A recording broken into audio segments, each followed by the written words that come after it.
jërëjëf mbokk yi ñu ngi leen di nuyu fi ñu leen daan nuyoo saa su nekk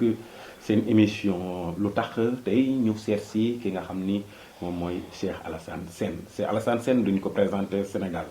ndax xam nañ ko ci luy yaatu ci bi nga xamee ni def na fondation boo xam ni mu ngi ko tuddee sallallahu ala muhammad muy salaatu ala nabi bu rëy boo xam ni moom la duppee li nga xam ne moom mooy fondation dinañ ci dikk bu ci kanamee tuuti waaye si Alassane Sène miin nañ ko ci bi nga xamee ni candidat yi ñoo ngi jug moom taxawal na pour samp nëndu boppam ci élection présidentielle 2019 ngir mu doon candidat dinañ ci dikk lan moo waral moom mu doon candidat waaye tamit miin nañ ko ci ay déclaration saa su actualité amee moo tax dinañu dikk tamit ak moom ci wàllu actualité mais li ñuy njëkk rek moom mooy am mbégte ak kontaante boo xam ni jël na lenn ci ay temps jagleel ko info réew mi c'est Alassane Sène maa ngi lay ziar bu baax. maa ngi lay fay bu baax di wax aouzu billahi samil alim min asheytaani rajim bismillahi rahmani rahim wa afdalu salati wa atamu taslim ala seydina muhammad as-sadiqil wahdil amin wa ala alihi wa sahbihi ajmain maa ngi nuyu mbokki Sénégal yépp di dellu di santaat yàlla bu baax di julli ci Yonent bi alayhi salaatu wasalaam di ndokkeel waa réew mi ak waa umma islamique yépp ci weer wu tedd wi ñu nekk muy weeru juddu yonent bu tedd bi sallallahu alayhi wa sallam di nuyu waale aussi suñu mbokk chrétien yi di sant li info réew mi ñëw tey ci suñu bërëb bi ngir waxtaan ak ñun ci wàllu d'abord suñu ay activité ensuite ci wàllu xibaar yi am ci réew mi di la sant aussi bu baax ci ñëw bi. jërëjëf tey soo bëggoon a xam kan mooy Cheikh Alassane Sène parce que Cheikh Alassane Sène souvent Sénégal bu ñu lay diw Cheikh la mooy boromi taalibe la waaye tamit bu ñu gisee ci say comportement mooy yaa ngi xëcc li nga xam ne mooy l'islam ci say ci ba tuddee ko salaatu ala nabi boo xam ne moom nga tuddee sa fondation moo tax ma bëgg a xam kan mooy Cheikh Alassane. waaw daanaka sax xëccuma loolu. dafa fekk rek muy yow comme muy man dañuy juddu nekk ñu tudd ñu nekk ay jullit fekk suñu ay waajur nekk ci loolu. Cheikh Alassane Sène comme ni ma koy faralee di wax taalibe la rek bu nekk ci réew mi di xeeñtu bindu mag ñi. di bindu aussi ci yonent bi sallallahu alayhi wa sallam ay taalif li ci ëpp en français. di waxtaanale un peu sur la théosophie et la quintessence de la lumière du prophète alayhi salaatu wasalaam mais aussi di waxtaan si di gëstu bu xaw a xóot ci rañaan bi yonent bi rañaan noonu ak yëkku ëmb yëpp ci surat Isra wal Mi'raj ak surat Najmi mais en même temps di gëstu aussi juddoom bu màgg bi bàyyi cheikh al islam di wax ne juddu bi ak weer wa ak jëmm ja ak jaxasoo boobu mu jaxasoo ak yonent bi sallallahu alayhi wa sallam mu wax ne loolu lépp lolli la comme su baykat jógee ci mbay mu barkeel dugg ci tabaski ni muy waxee tabaski lolli. Cheikh Alassane Sène dafa bëgg a dund ci humilité ci oyof dafa bëgg a dund ci pardon ci tolérance ci endurance. loolu lay façonné sama jëmm loolu lay fexe aussi ba sama jëmm miin loolu ndax ni ma gisee àdduna ak ni muy doxee ma gisee histoire aussi ak ni muy doxee dama gis ne ñépp ñu fi woo tey ji bay tudd seen tur ba ñu dugg ci histoire u àdduna dañu exceller dëgg-dëgg ci pardon exceller ci endurance exceller lu yéeme ci mansuétude maanaam tolérance xam ba ca ak di jéggale ak di jëllale donc Cheikh Alassane Sène taalibe la ci façon ngi doxalin boobu mag ñi jàngal ñu gis nañu Cheikhul Khadim bi mu dellusee ci exil bi li mu njëkk def mooy baal na ñëpp yonent bi sallallahu alayhi wa sallam nga xam ne mooy la référence fondamentale bi mu dellusee Makka dafa jéggal ñëpp moo tax ñu koy wax ci sama benn taalif moo bind sa dellusi Makka fay na naqar nga mënoon a fayantoo wëlbatiku jéggale lii la tax ñu sopp la. macha allah fondation bi lu tax nga jël ko. waaw nga taxawal ko. li tax mooy d'abord am na visée dans un court terme, am na visée dans un moyen terme, am na visée dans un long terme avec le grand projet du centre Bouchra bi nga xamante ne mi ngi nekk suñu xel nga xamante ne mi ngi def plus de 30 millions d'euros. Mais dans le court terme mooy fexe ba lu ñu am rek ñu bokk ko ak jaam yi ci wàllu di leen dimbali. loolu mooy benn. ñaareel ba dans le moyen terme ñu fexe ba fondation bi fexe ba répertorier l'ensemble des besoins des populations dafay feggoo encore ak lii ñu yëkkati suñu candidature benn la rek pour ñun parce que nous sommes à l'écoute des populations ñoom itamit ñu ngi leen di wax suñu xalaat. Ensuite ñu def loolu yëpp benn say étudier ko lu ñu ci mën ñu def ko dans le long terme maintenant mooy créer ce grand centre bi nga xamante ni dafay nekk épanouissement d'abord de l'esprit, du corps, de l'action en général, dans la conscience et dans un environnement boo xamante ni ñu bëggee mu lalu mooy lépp ñuy gën a jàngale naka la yonent bi sallallahu alayhi wa sallam bëggoon àdduna bi mel mooy ñëpp nekk benn. te loolu d'ailleurs moom la dans la déclaration universelle des droits de l'homme le 10 décembre 1948 au palais de Chaillot ñu wax ne que doomu aadama yi ñëpp ñi ngi juddu tolloo ñu ngi ko jëlee ci yonent bi alayhi salaatu wasalaam ndax loolu jàngaleem la woon. jërëjëf xam naa ne sax cofal nga ma li tax sax nga poser sa candidature ci élection parce que su ma xamee lee rek dinaa xam ne li tax nga wax ni candidat nga mais candidat yi dafa am ay pàcc yu bari xaw ma nag yow ban nga ci bokk parce que dafa am ñoo xam ni dañoo mer ni candidat la am ñoo xam ni du ñu dem élection mais coalition la ñuy préparer am ñoo xam ni dañoo nekk pour préparer dellu ci nguur gi nga am njëg maanaam ñu jox leen njëg ñu dellu ban la ci. man nag ñaar ma dugal ci élection yi ñu jëm. benn bi mooy mer. àdduna nag ñi nga xamante ne ñëpp dañu mës a yëngu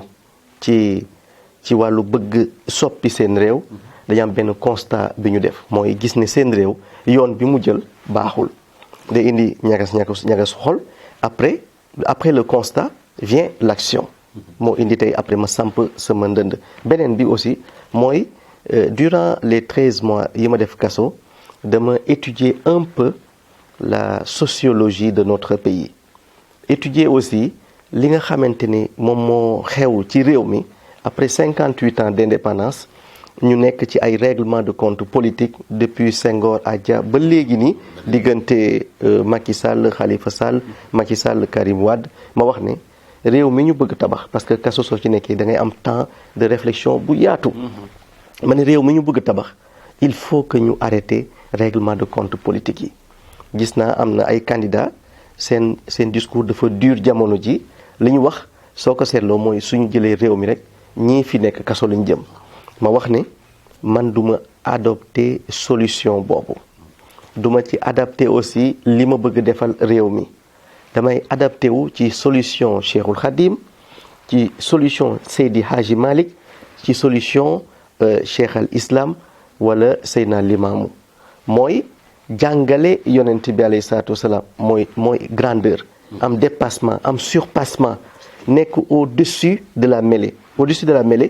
mooy fexe ba jubbalewaat Sénégalais yëpp autour d'un seul objectif fexe ba génne ñëpp ci ndóol beneen bi sama mission tey jii principale mooy fexe ba réconcilier cette opposition traditionnelle ak le camp présidentiel su ma yàlla mayee nguur bi parce que bëgg naa ñëpp amaat jàmm parce que ñi ngi xoolante ñoom comme ay chien de faïence tey ji lu ma metti la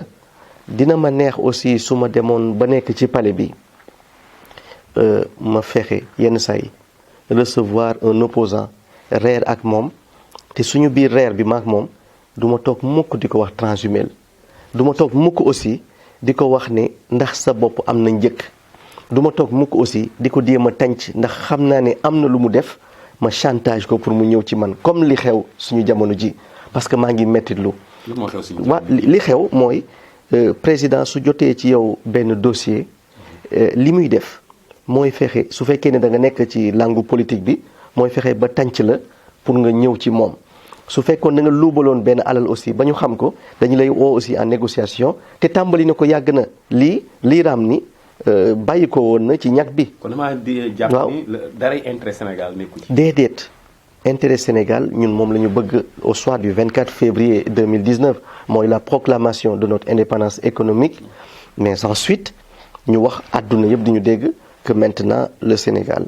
suy waxati dafay wax pour les intérêts du Sénégal et des Sénégalais d'abord ndax loolu tànk egguñu ci loolu suñu réew dañ koy jël rek di ko tànc ci loxo nasaraan bi moo waral tey ji téléphone bii nga yor saa yu nekk yaa ngi jënd crédit soo jëndee crédit yaa ngi féex parce que mën nga woote mën nga dugg connecté wu mais ensuite am na une forme de colonisation bu ci am mooy saa yoo jëndee crédit rek yaa ngi faj doomu tubaab yaa ngi fay jàngu doomu tubaab yaa ngi fay seen santé publique yaa ngi koy financé te yëguloo ko moo tax ma proposé au soir du 24 février incha allah li may njëkk def la première mesure mooy jël décret pour la 4e licence de téléphonie mobile ma may ko askanu Sénégal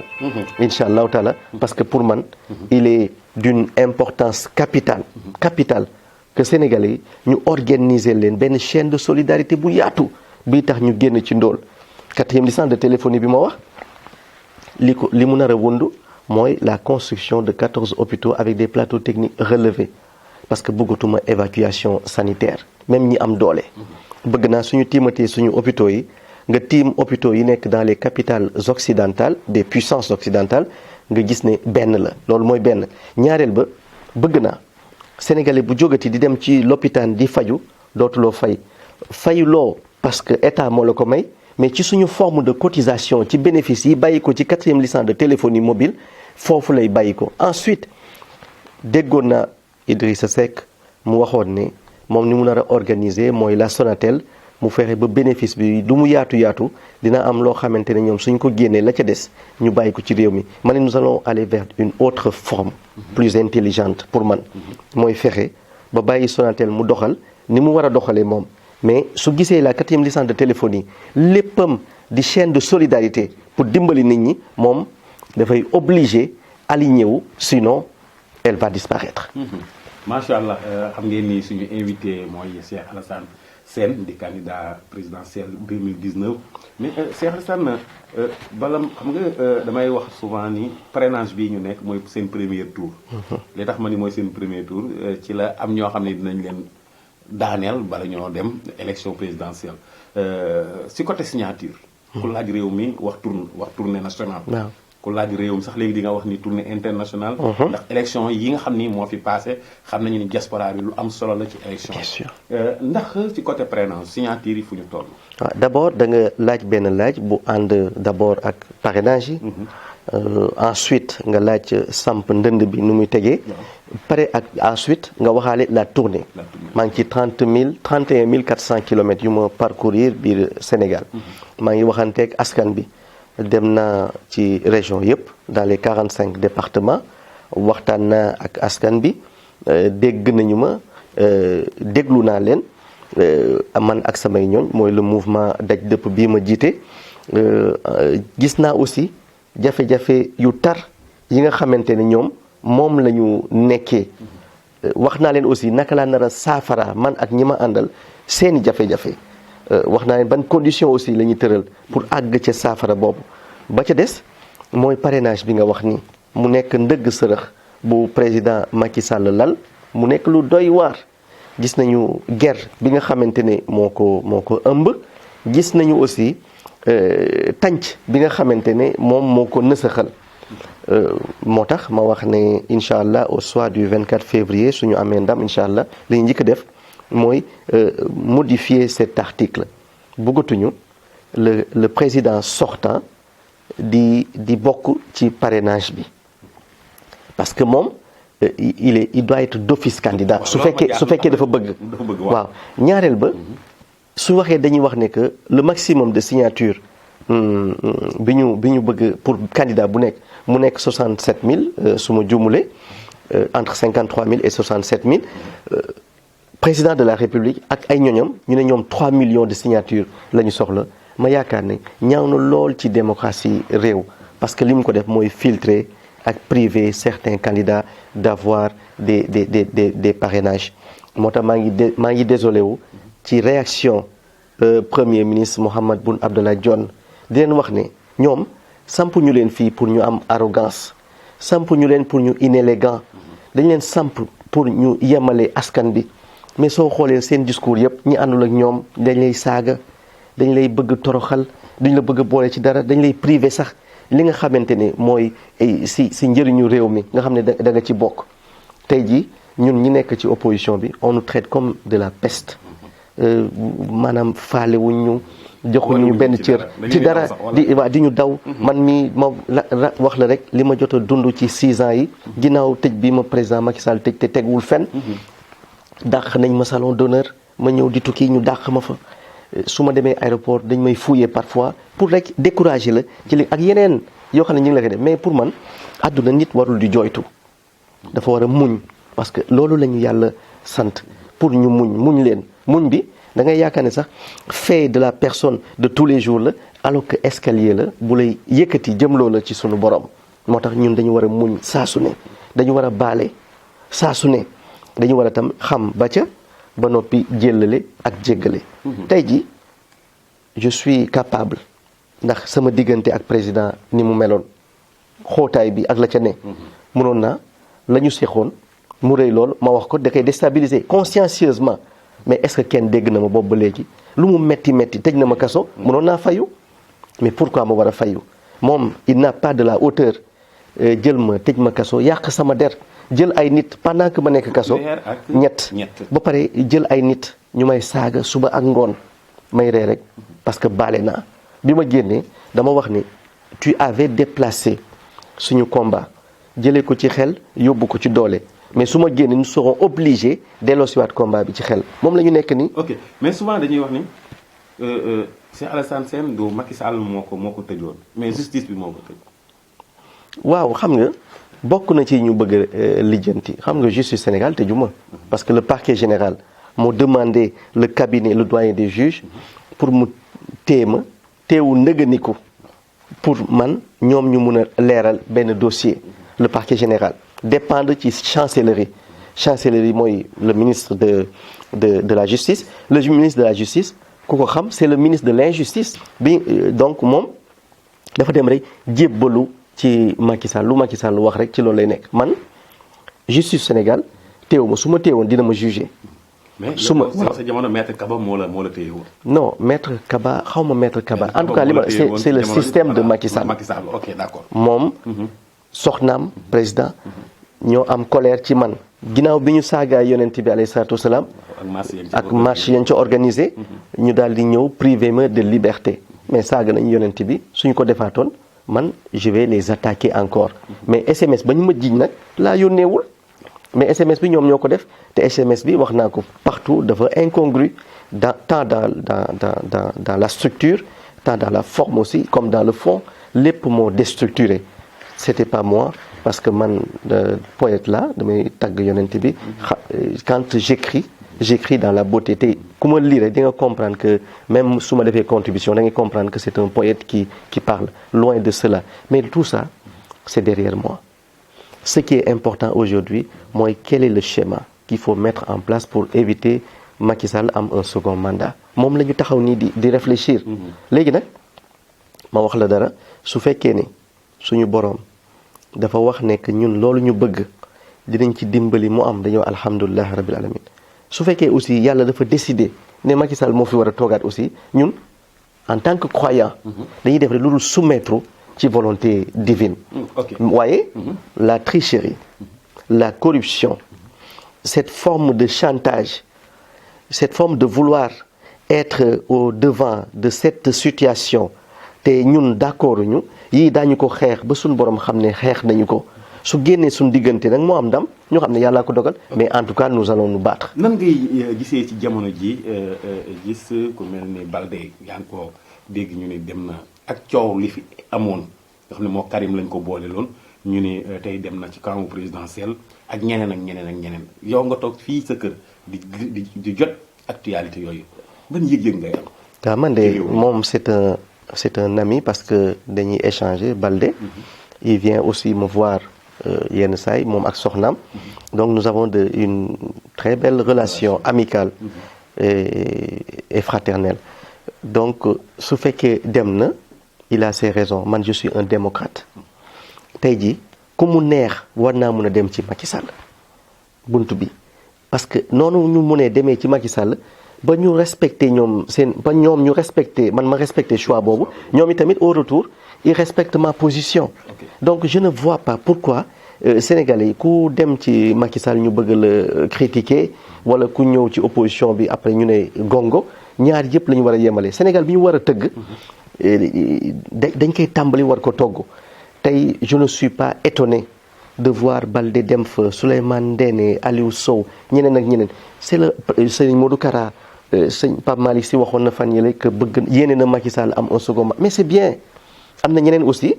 certains khalifes généraux dans ce pays wax nañu ne li ñu la yéene mooy yal na nga àggale sa mission ak jàmm après 2019 kooku tam leer na.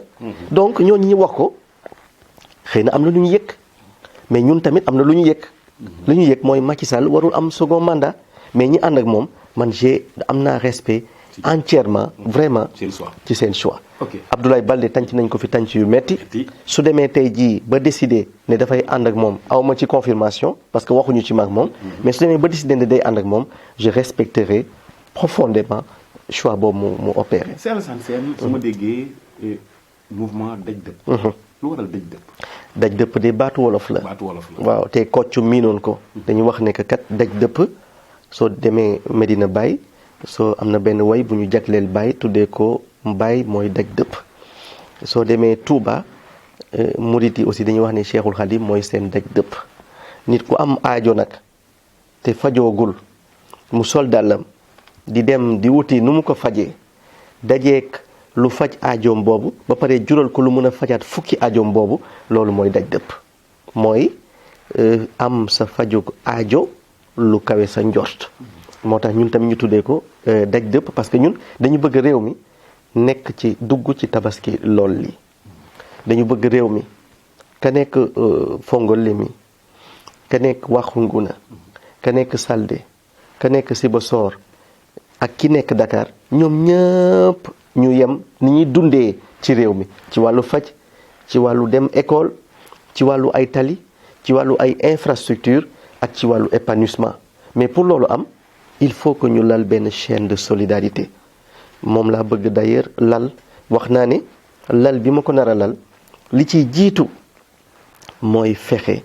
ba tuddee ko une solidarité triangulaire chinois dafa wax ne balaa ma lay may jën ma jàngal la nu ñuy nappee sénégalais yi nag kenn dootu leen jàngal nu ñuy nappee parce que kenn ku ne domaine ba nga nekk miin nga ko xam nga ko maîtriser nga ko ñaar rek moo ñu desee mooy ku ñu ràbbal mbaal ak ku ñu yattal gaal ñaar yooyu laa bëgg def moo tax ma bëgg a créer comme Silicon Valley bi nekk États-Unis moom laa bëgg a créer fii diggante prison Rebeuss ak stade Assane Diouf dama leen bëgg a connecté tuddee ko Kër Kocc fa laa bëgg a def Dakar Financial Center parce que je veux que le Sénégal capte le maximum de fonds dormants yi nekk ci àdduna loolu mooy benn xam naa aussi ban link laay teg à travers les mécanismes du waqf et la connexion de Dakar Financial Center Dubai Financial Center et Singapour Financial Center ñu link ko aussi ak le fonds d'investissement d'Abu Dhabi loolu mooy benn ñaareel ba il va falloir ñu demaat vers la renégociation des conventions fiscales parce que pour man nii mu tëddee ak ni multinationales yi di amee gën a amee alal il faut que ñu dem vers cette renégociation intelligente de nos conventions fiscales beneen bi dama wax képp ku fi yor alal bu takku ci réew mi dinañ la woo ci chaîne de solidarité bi ñu bëgg a teg te le fonds solidaire son siège social dafay nekk ci biir Kër Kocc bi ma la wax nii foofu laa bëgg aussi def le siège social de la 4e licence de téléphonie mobile bëgg naa mu nekk bâtiment bi gën a taaru ci réew mi siège social bi ni ma ko nar a nag ni nga ko nar a financé mooy dama nar a ciblé ay hommes d'affaires ay industriels ay multinationales yu nekk ci réew mi kenn ku nekk ñu jox la nga tabax benn palier bi nag yaa xam ndax da ngay bëgg ñu tuddee ko sa histoire u maam wala sa histoire u gox ba nga cosaanoo wala histoire u sa entreprise ci palier bu nekk 30 étages nag la ñu ko bëgg def am nañu solution pour def ko ba ca des du doon xaalis bu ñuy lebi ci tubaab yi. déedéet dama chaîne de solidarité dama bëgg tey ji ku mel ne yow soo rombee tey ji foofu nga tiim ne man bâtiment bii sama ñaar dërëm dugg nañ ci jamono bi ñu koy tabaxee te di nga yor kayit bu firnde ne def nga ko fii ak say sëtaat ñu gis ne suñu bàyyi de ba ñu waree tabax réew mi dëgg defoon na ci ñaar dërëm loolu fierté la daf ñuy dimbali. ba ca des dafa am lu ñuy wax intelligence artificielle dëgg la suñu réew miinuñu ko mais ñun raté wuñu woon la révolution politique parce que Thierno Souleymane Baal en 1776 avait jeté les premières bases de cette révolution politique. li ñu raté mooy la révolution industrielle. Aujourd'hui ñi ngi dem sur la révolution des technologies de l'information moo tax waruñu rater parce que suñu jógee ci intelligence artificielle immédiatement on va aller vers les consciences artificielles moo tax waruñu rater lii parce que intelligence artificielle bi mooy permettre ba mbay mi jàkk ci réew mi mooy permettre ñu am benn chaîne de distribution ku def téeméeri litre meew ca Saldé ñu xam ne ca Casamance boori Ziguinchor boori Bignona Sédhiou am na ñu fay consommer lu toll ci téeméeri litre meew par jour ñu mun ko acheminer parce que chaîne boobu moom la ñu amagul. ba ca topp mooy Sénégal tey war naa mun a tax à travers toolu askan yi ma bëgg bëgg naa ñu connecter toolu askan bi ak le bureau commercial du Sénégal à Dubaï. Je veux que Sénégal di capter le maximum de commandes fermes entre Singapour Malaisie Pakistan Inde et Chine du lu bees nag parce que am na dëkk yu ko réussir def ko ci hub bi nga xam ne mooy Dubaï. li tax ma wax loolu compagnie aérienne bi Macky Sall créé Air Sénégal bi dama bëgg ñu développer ko à travers le cargo parce que dama bëgg lu bëri ñu koy acheminer rapidement bëggatuma baykat di bay di tiit ne kan laa war a jaay lu tax mu war a yàqu sama loxo bëgg naa balay kenn di bayati rek ñu am ku jënd ba noppi loolu nag lu yomb la parce que adduna bi tey c'est une grande société de consommation te benn bopp la parce que tey breaking news lu xew tey biir désertu Kalahari à la seconde près ñu yëg ko ci réew mi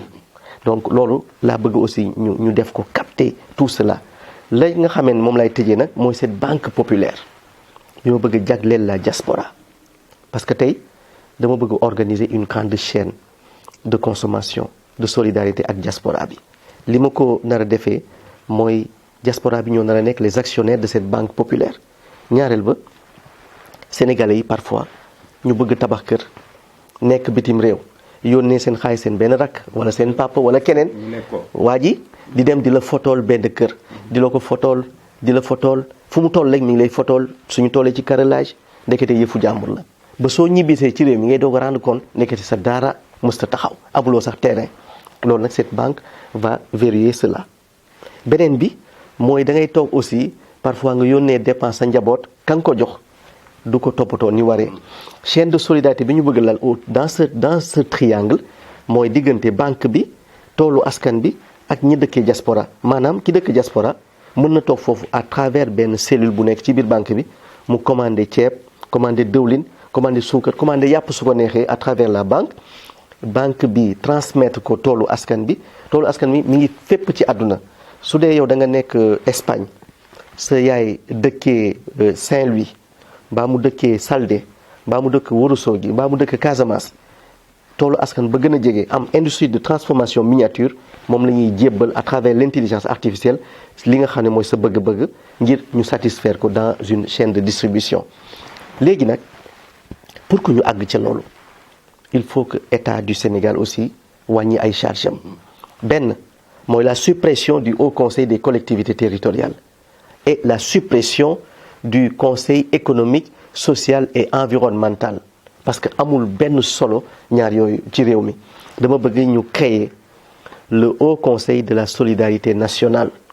nga xamante ni mooy jël en charge l'ensemble des besoins des populations dama bëgg aussi ñu créer wale le ministère des cultes et de la solidarité nationale ñaar yooyu soo gisee ma wax ko bii dafay saytu ak dajale def ko say lan mooy bëgg-bëggu askan bi bii mu jébbal ko léegi nag le ministère mu exécuté ministère bi nag foofu lañ nar a dugal pèlerinage à la Mecque comme pèlerinage tous les pèlerinages mooy bu jullit comme bu catholique foofu aussi la ñu nar a dugal le waqf muy le fonds islamique pour l'éradication de la pauvreté dans le monde 2000 milliards de dollars mooy tourner autour de ce fonds Sénégal voté na la loi en avril 2015 la haute autorité du waqf mi ngi fii cité Gorgui mais nous avons des difficultés à capter ces fonds waxuma ne amuñu ci mais am nañ mais ni ñu ko war a amee wuñu ko noonu ndax 2000 milliards de dollars la beneen bi mooy fexe aussi ba ministère boobu dafay jël en charge l'ensemble des travaux de rénovation de construction dans les foyers religieux parce que bëgguñu président de la République dem ci benn foyer ne maa tabax lii ba pare au retour muy wax ñaanal leen ma wala joxe leen ndigal ma am second ma loolu war xeetu tant boobu waratul am ci réew mi lii aw say la ci li ñu bëgg a def ci réew mi wax naa fan yi passé ne kër Kocc bi bunt bi dama fa bëgg def benn arc bi li ma ci jublu dama bëgg mu daanu ci géej gi dama bëgg arc bi dugg aussi ci Guinness parce que ñaari couleur la ñu bëgg a mélanger ci arc bi mooy le mauve et le bleu dama bëgg mu symboliser notre révolution dugg bi ñu dugg ñun tey jii ci àdduna laa bëgg mu symboliser à travers la proclamation de notre indépendance économique ca kaw esplanade lay nekk parce que bëgg naa àdduna bi képp kuy célébrité cofeel bu mu am ci doomam mbaa nga am ko sa njaboot wala nga am ko sa soxna nga déplacé wu ñëw Sénégal ngeen célébrer ko foofu ngeen denc ko ci seen histoire parce que am na lu ñu nar foofu. macha allah. jërëjëf Cheikh Alassane Sène sama avant dernière question rek. bokk na message bi nga xam ne moom ngay tëjee moom mooy li xewoon bërki démb assemblée nationale. nga xam ni Sénégal yu bari ñoo ngi koy ñaawtu bi nga ko seetaanee. waaw man de comme sénégalais yëpp. laa ko ñaawlu dafa am ay député yoo xamante ne li neex Macky Sall rek la ñu fa toogee donc suñu dóoree mbaa ñu xaste wala ñu saaga suñu ko yeggalee président soo seetloo daa mel ni président day am mbégte ci ñi nga xamante ne dañu taxaw temm ngir protéger ko mun na la jural promotion wala ñu yónnee la enveloppe wala président assemblée nationale daal di la woo ndokkeel la yokkal sa bon essence ba pare compal la dara ca la mu yor mais daa am benn téere bu Bill Clinton bind mooy ay mémoire am mu wax ne dama nekk étudiant Bongo nekk président ma nekk gouverneur ma pare jàng nekk gouverneur Bongo nekk président ma jóge gouverneur nekk président États-Unis Bongo nekk président ma amaat second mandat Bongo nekk président ma dem retraite Bongo continuer nekk président mu ne Afrique rek la mun a amee man tamit président Moustapha Niass en 92 dañu amoon benn journalu Le Soleil mu bind moom boole woon na ko ca photo ya mu def ne ñii ñoo ñi nar a soppi xar kanamu réew mi 92 boobu ba léegi nag moom dëkk na fi Fann Résidence am na ay kër yu nekk Fann Résidence patrimoine bâti moomoon ko ñu fexe moom ba mu moom ko léegi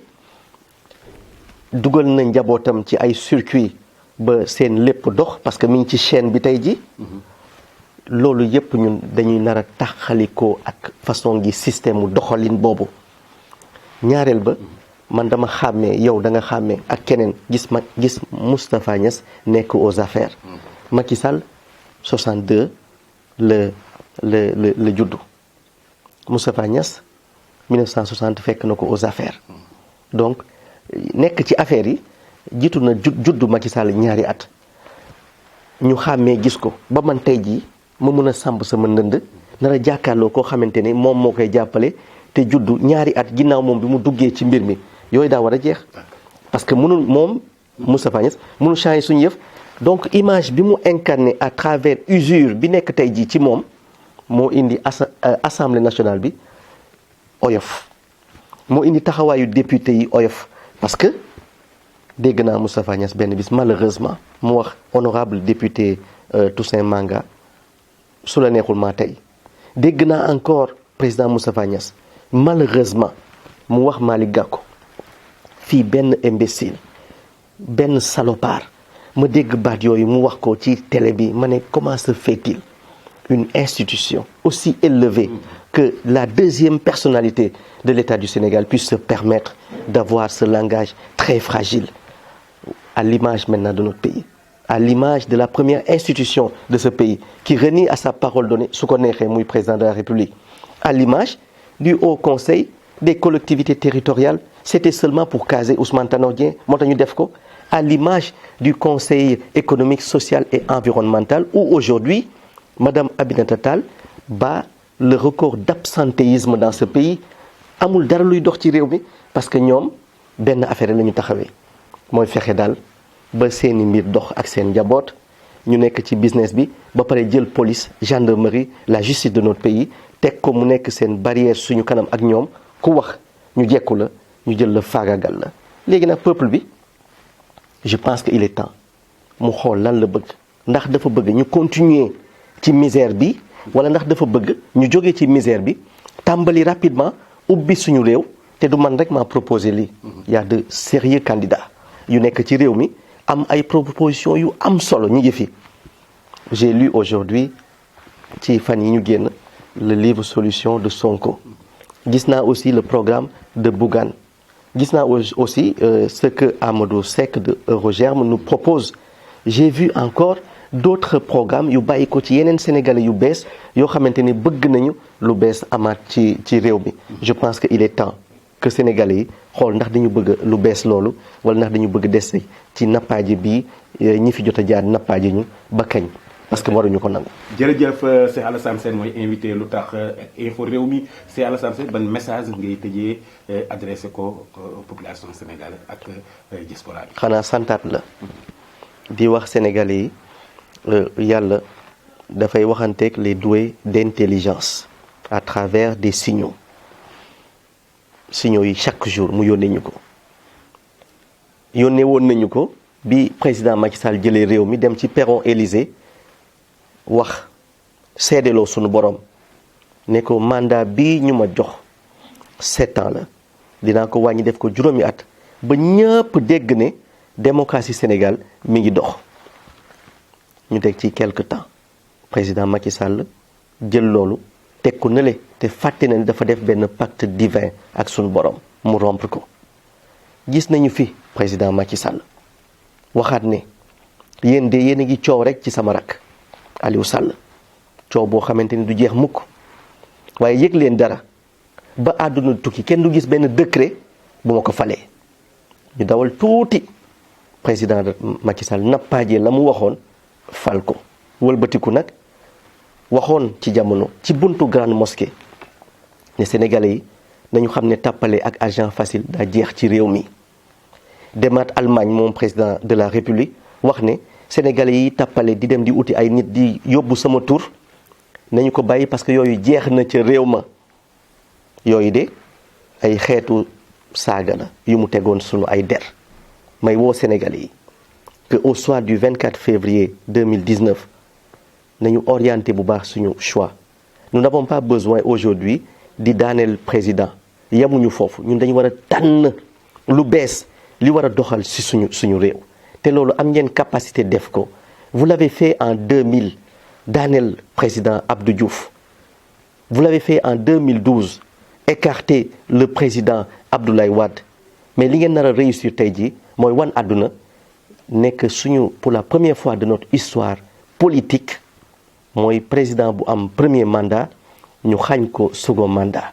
loolu moo na nekk la grande prouesse te mi ngi seen loxo. maa ngi gërëm ñëpp di leen sant asalaamualeykum wa rahmatullahi taala wa barakaatuhu. di la jaajëfal bu baax a baax. Cheikh Alassane Sène jàmm ak jàmm yàlla na Sénégal am jàmm.